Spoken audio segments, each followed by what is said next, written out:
Happy Sunday, Glam Queens and Kings, and welcome back to my channel. My name is Priscilla Chigariro. If you're new here, welcome. Today we are going to be doing a Q&A about the series that we've just finished, The Story of My Marriage. I have picked the most frequently asked questions and we're going to be addressing those today. I really wanted to start Real Talk, but I realized that we needed to conclude this story in its entirety before we could move on. So that's what we're doing today. So grab yourself a drink or a snack and I will see you in a minute where we'll dive straight into question number 1.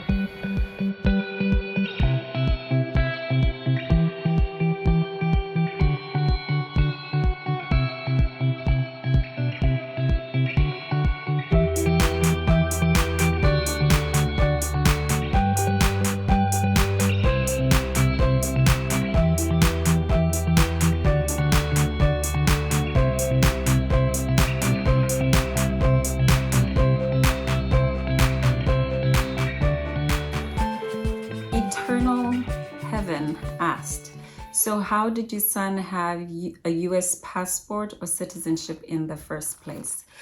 My ex was born in Russia, but has US citizenship. So that's how he was able to come to the US with our son, because my children both, well, my son currently has dual citizenship.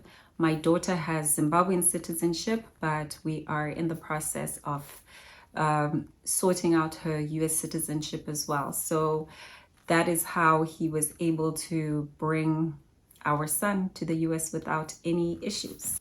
This one, okay, so this is not really a question. It is more of a comment, and it is from Taku Chiwanga. She said, you should consider writing a book. Your strength will give strength to many others in similar situations. You're remarkable. God bless you and the kids. So I am considering writing a book. Actually, at the very beginning of all of this, I actually wanted to write a book. I wanted to start with a book, but because I am not a writer myself, I didn't even know where to begin. And so I decided to start with YouTube, with just telling my story and documenting it here. So basically this channel is almost like a journal, because I don't actually journal or keep a journal.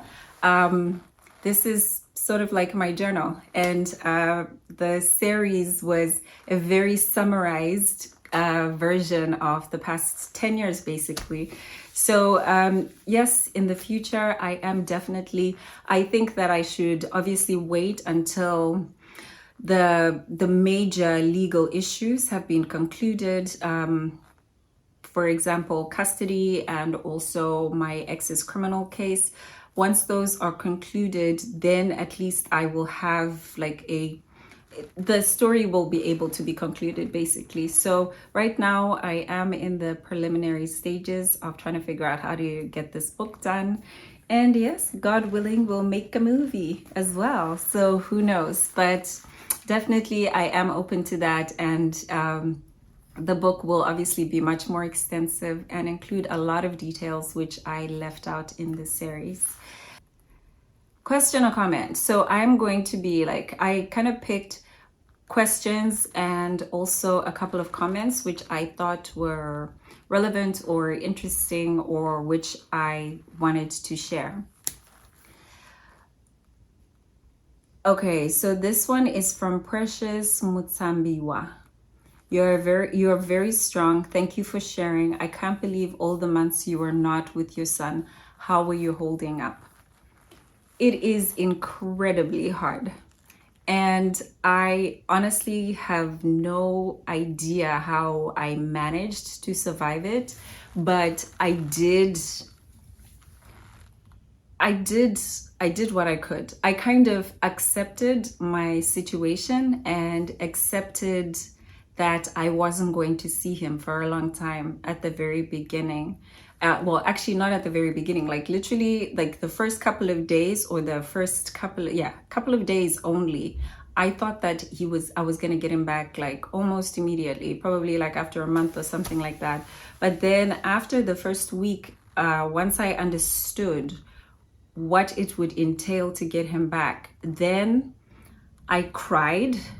I came to terms with my situation, and then I just focused. I think I'm lucky in some ways that I am able to condition myself to accept certain situations and to not to realize that no matter what I do or no matter how stressed I get, I'm not going to be able to change that situation. So accepting it and sort of working towards fixing it is a better use of my energy rather than spending my time actually stressing about it. So I think I'm just lucky in that way, which I think was probably one of the major things that helped me to survive this situation, because I got to a level of acceptance for a lot of the things that were happening a lot faster. So they didn't destroy me like mentally, because I didn't keep replaying or trying to adjust, or like it's normal human nature for you to try to keep on trying to fix something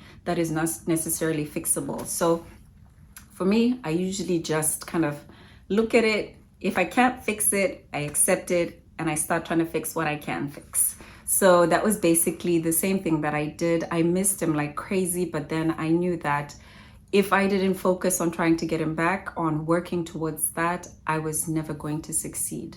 So I put my energy into that. So the next question is from Hannah. There's a part I need to understand. All the small businesses you had, where was the money going? So when I started my businesses, they were all very small.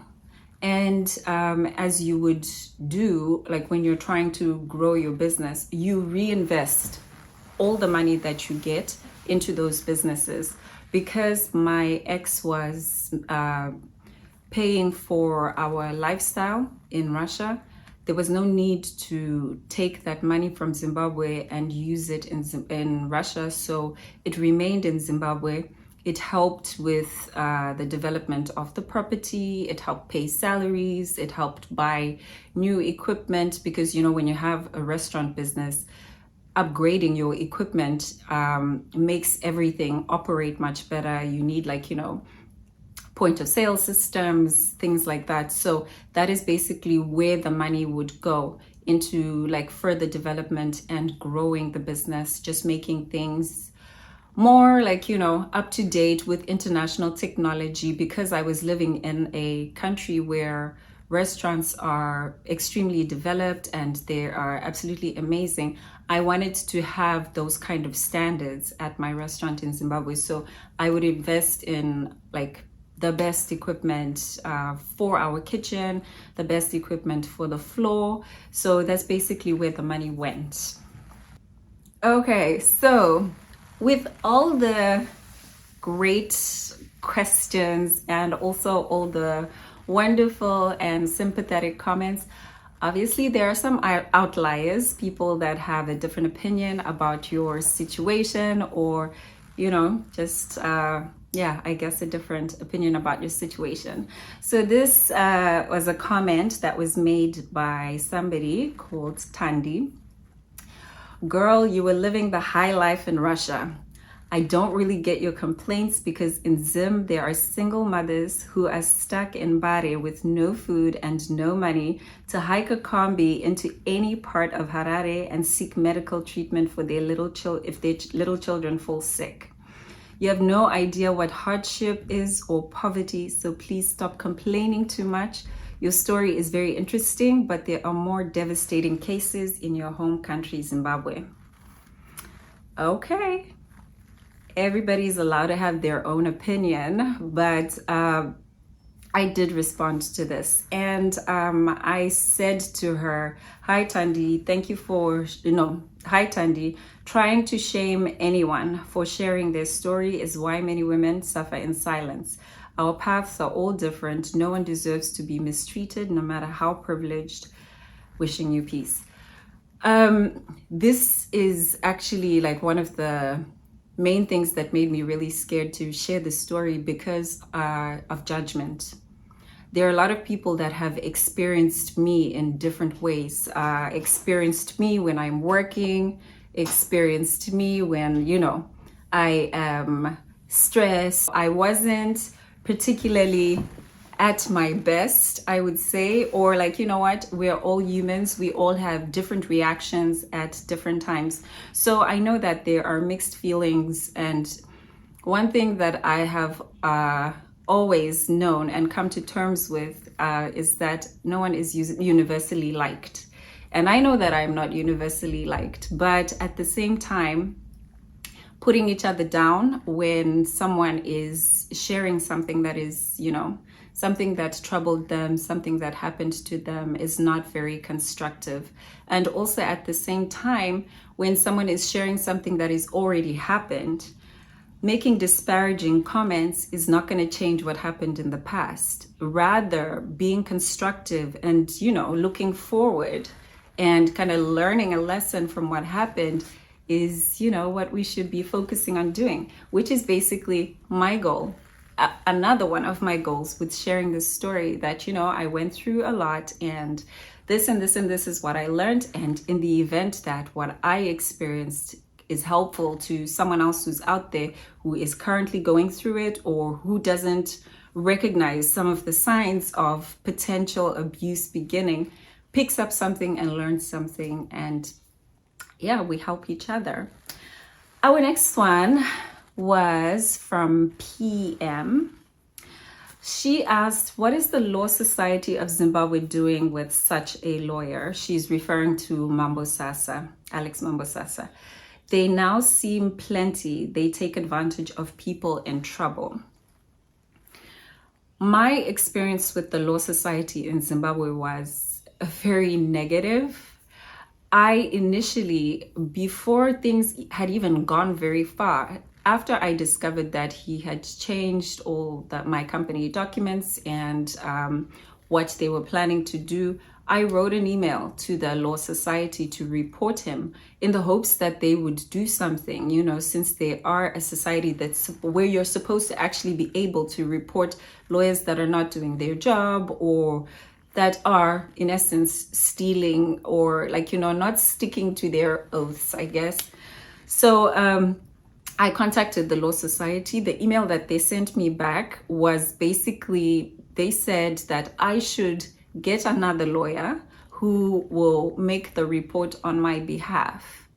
But basically, they were not going to do anything about my complaint directly, which for me doesn't make sense.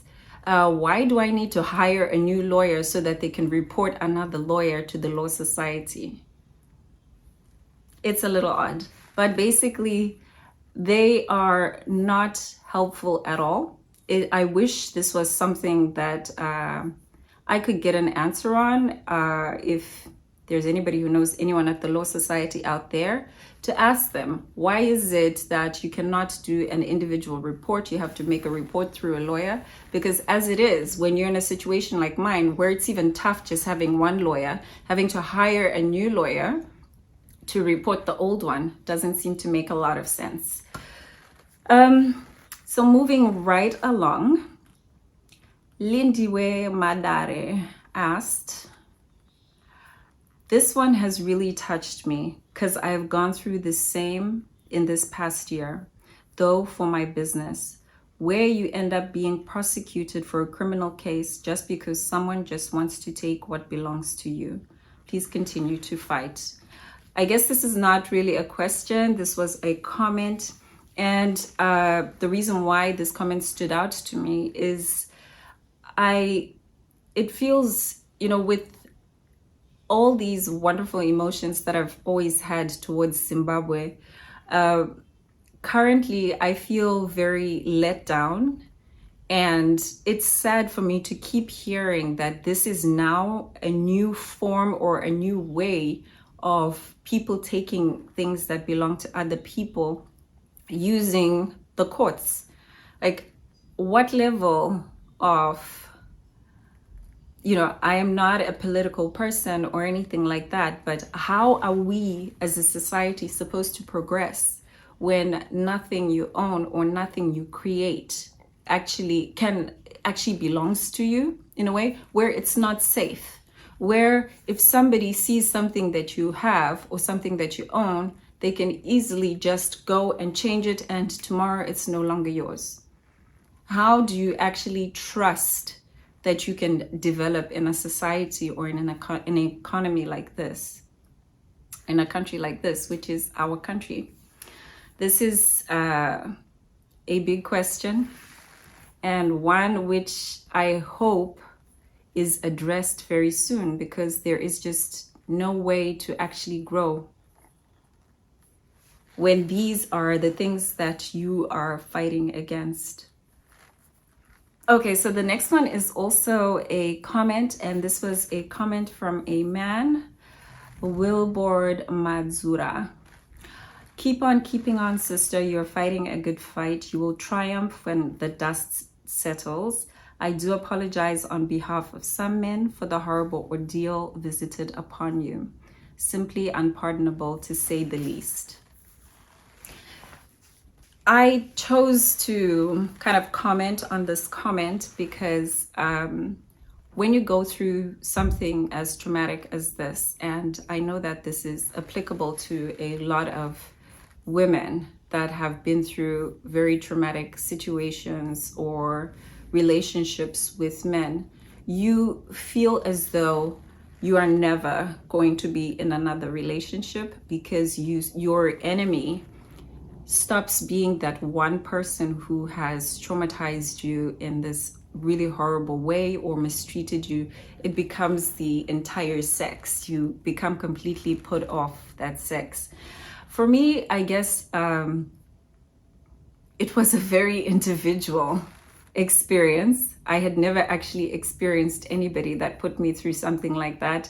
And I am very happy that there are some men that have been watching this series that are actually shocked and are sympathetic. And it's just a reminder that not everybody is cut from the same cloth. There are some people that are worth our time. We just need to recognize them. Okay, our next question is from Wendy Chitunya. You really soldiered on. I like the spirit in you, the brave side of you. I'm out of words, really. When I first saw this, it was like a movie, but then I see it's real. My question is, haven't you been diagnosed with anything like blood pressure or something related to that? At the beginning of this entire ordeal, when it started, I think because I had never actually been through something that was so insane. My body was constantly, and my mind, like things were happening so fast. It was a shock after shock after shock after shock. And the fact that I was not sleeping well, I was not eating well, like all of these factors became basically helped to start like destroying my body. And for me, it wasn't blood pressure. I developed issues with my stomach, which have actually lasted to date. I developed like an ulcer.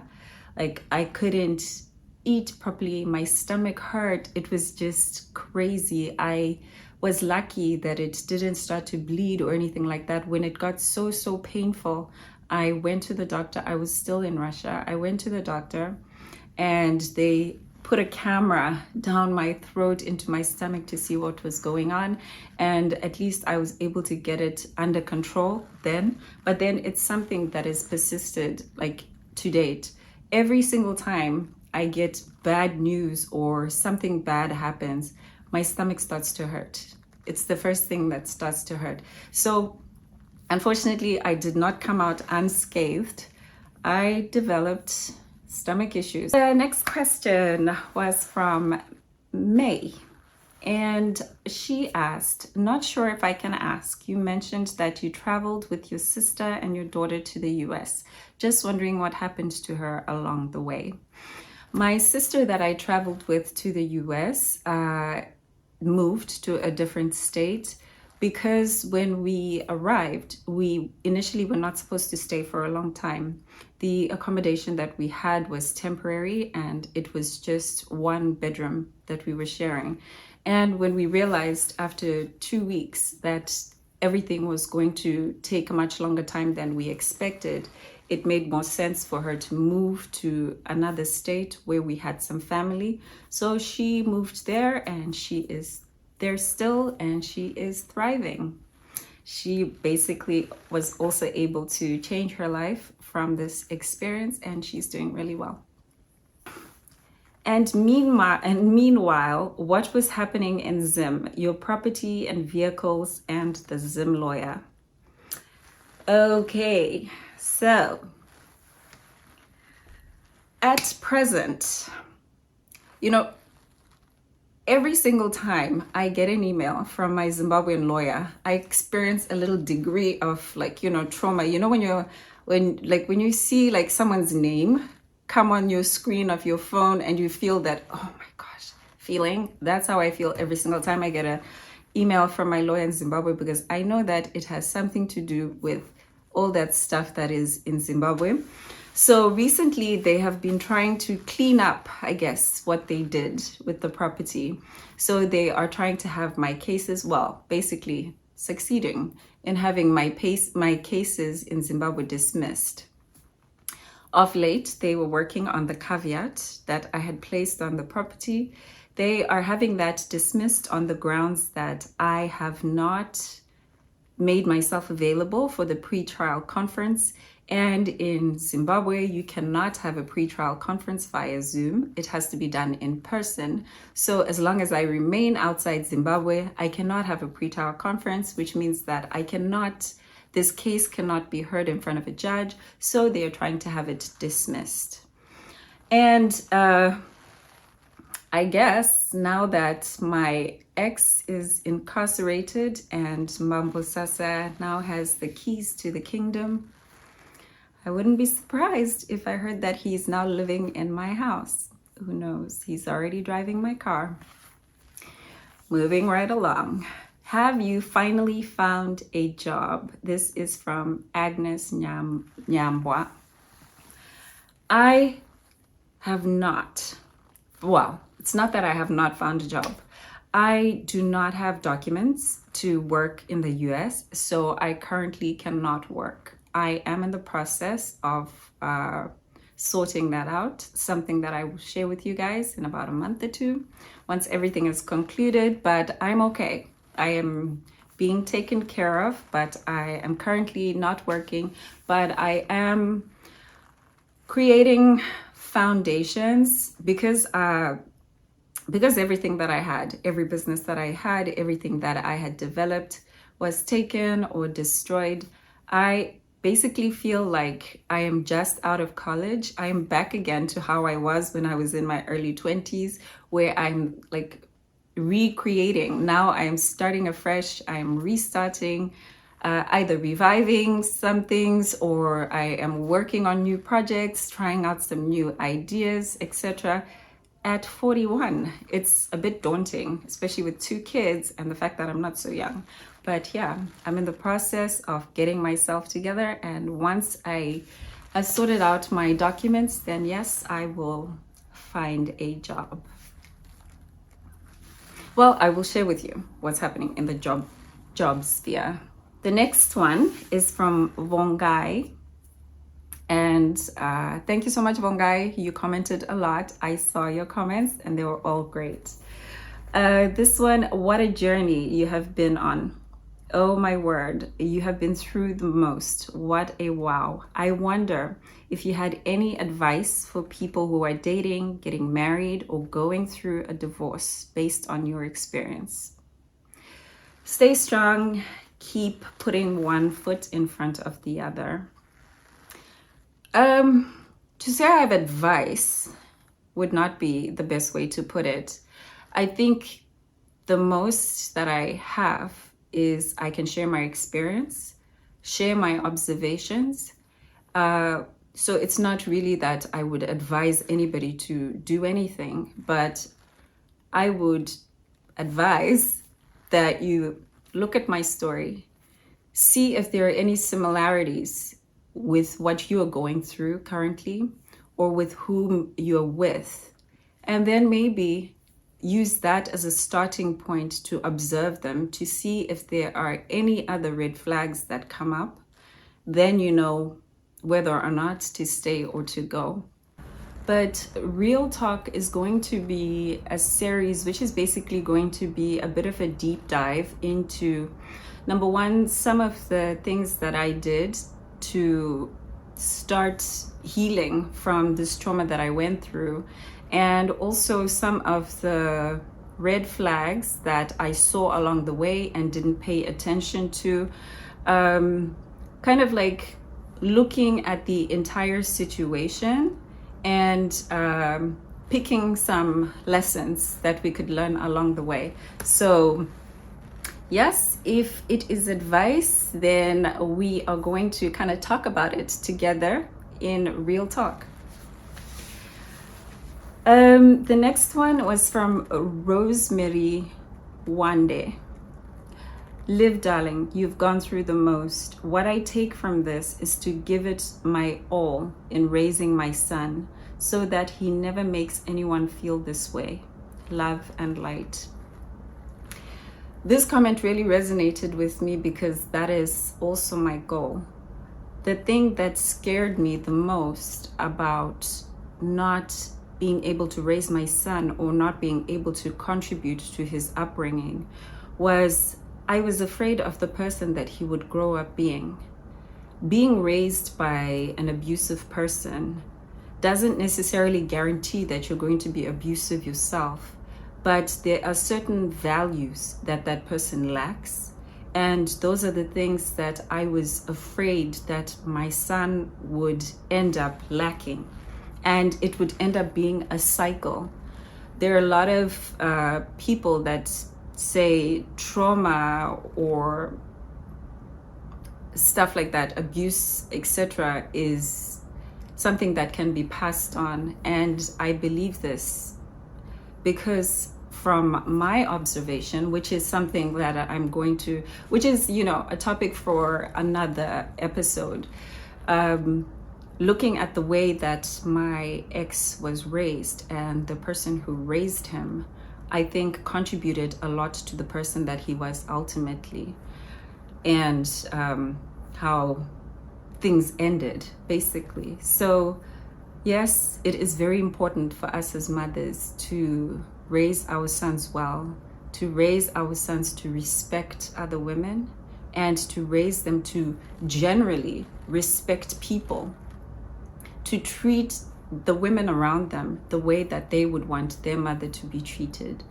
So this is something, that's why this really resonated with me. And thank you so much for the comment, Rosemary.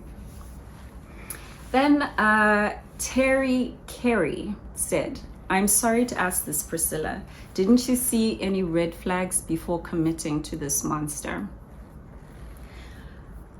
My situation, I think, and you know what, it's not that different now that a lot of people have written to me and they have told me their stories.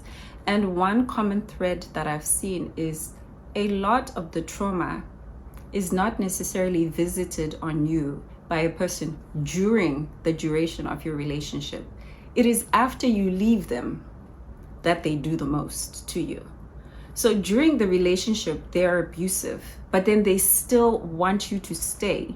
So they will still be nice to you at times. They may beat you up, but tomorrow they'll buy you roses, they'll take you to dinner, buy you something beautiful. So it's almost as though during the relationship, yes, you experience some trauma, but it's not quite as bad as what they potentially do to you after you leave them. So this is exactly what happened to me. When I left, when I made the decision to leave him, I was leaving because I didn't want the abuse. I didn't want to be with someone that was not faithful. I wanted a proper, comprehensive, a full relationship, which I felt I would be safe in, which I felt my children would be safe in. I didn't realize the extent that things would get to. So red flags, yes, there were red flags throughout the relationship. And like I said, this is a topic that we are going to cover later on. But he became this monster after we were no longer together, after he was no longer trying to keep me, when he had realized that I was gone. And now it was more about wanting to be in control, wanting to be the one who chose my destiny, and wanting, basically punishing me for actually gathering that strength to leave. And somebody commented below that red flags are always there. The problem is naivety. And yes, we are naive because we want the best and we think the best of people. And, you know, to be suspicious and to be paranoid at the beginning of any relationship is not, you know, it's not common. Most people don't start off like, oh my God, let me check if this is there, if this is there, if this red flag is there, etc. Because most of us start relationships from a very innocent point of view. All you want is to be happy. And you feel as though you've met someone who is going to give you that happiness that you are looking for. So a lot of these things kind of fall to the wayside, or you're young and you think that you can help them be better or get better. But a lot of things you only understand when you're much older, when you're much more experienced. And yeah, this is where it is. We are learning because now we are 41 and experienced. Okay, the next one was from Tracy Lee. Thank you for sharing your story, Priscilla. Honestly, I cannot begin to imagine what you went through. Your strength is admirable. As the saying goes, you never know how strong you are until being strong is your only choice. Thank you so much, Tracy. That was not the question. The next one underneath that one was the question from Stella Moyo. I wonder where grandma is after all of this. Sad, but God surely is on your side. So yes, grandma. That's another whole story all on its own. After my ex was arrested, and keep in mind, I had not spoken to grandma since they left Russia. They left Russia with my son, and then she basically ignored me until after my ex was arrested. Then she sent an email trying to make contact. And then subsequent to that, because I was not responsive and I was not very open to the things that she suggested, she has filed some things in court. So I unfortunately cannot talk more about it until that is concluded as well. But needless to say, we are currently in court. I will update you guys on that as well. That brings us to the very end of our Q&A. I hope a lot of your questions were answered if you had any gaps in the story. And of course, we will do more Q&As, more updates as we go along and as the story continues to progress. But next week, we start Real Talk on Sunday. I'm hoping that I can do it every single Sunday. We'll see how it goes once I start. And then I'm also going to start uploading just some general life vlogs, stuff that's a little bit more positive, stuff that will help you guys get to know me and my family a little bit better, what we do, what we like to do, and basically just sharing what we are up to. But thank you guys so much for watching, and I will see you on Thursday in sort of my first kind of family vlog. Take care and see you then. Have a wonderful rest of your day.